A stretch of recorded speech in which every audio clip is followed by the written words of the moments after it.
ជាមិនឆើតឆាយពេលមេម៉ាយរៀងនាងខ្ជូតម្លែថ្លៃ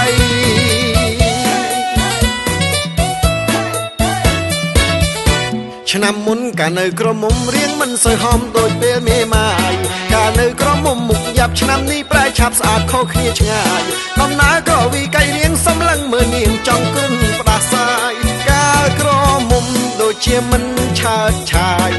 ពេលមេម៉ាយរៀងនាងខ្ជូតម្លែថ្លៃ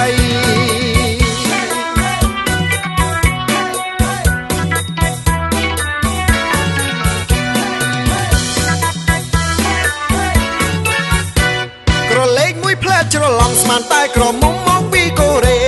ដល់ពេលសំឡឹងមុខច្បាស់គឺជាមេម៉ាយក្នុងភូមិយើងទេមេម៉ាយខ្ជូតស្អាតយ៉ាងហ្នឹងអញចឹងក្រមុំមានតែនៅអេមេម៉ាយប្រឹងឡើងសេរីឲ្យប្រុសវីទាំងខ្ញុំទាំងគេកាលក្រមុំដូចជាមិនឆើតឆាយពេលមេម៉ាយរៀងនាងខ្ជូតម្លែថ្លៃ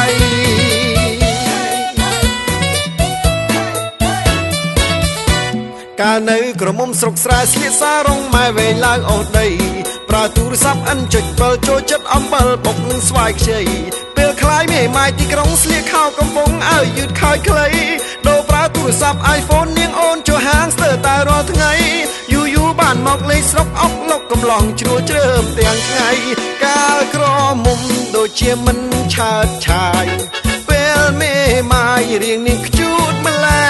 ថ្លៃ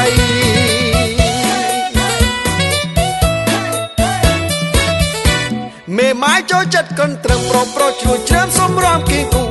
ស្ទីវសុំបានរហ័សពូខឹងណាស់អង្គុយរូ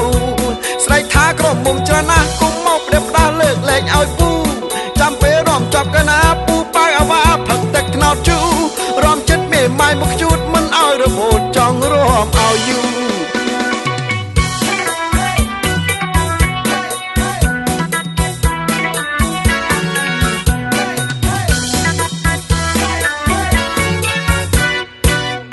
ក្រមុំដូចជាមិនឆើតឆាយពេលមេម៉ាយរៀងនាងខ្ជូតម្លែថ្លៃ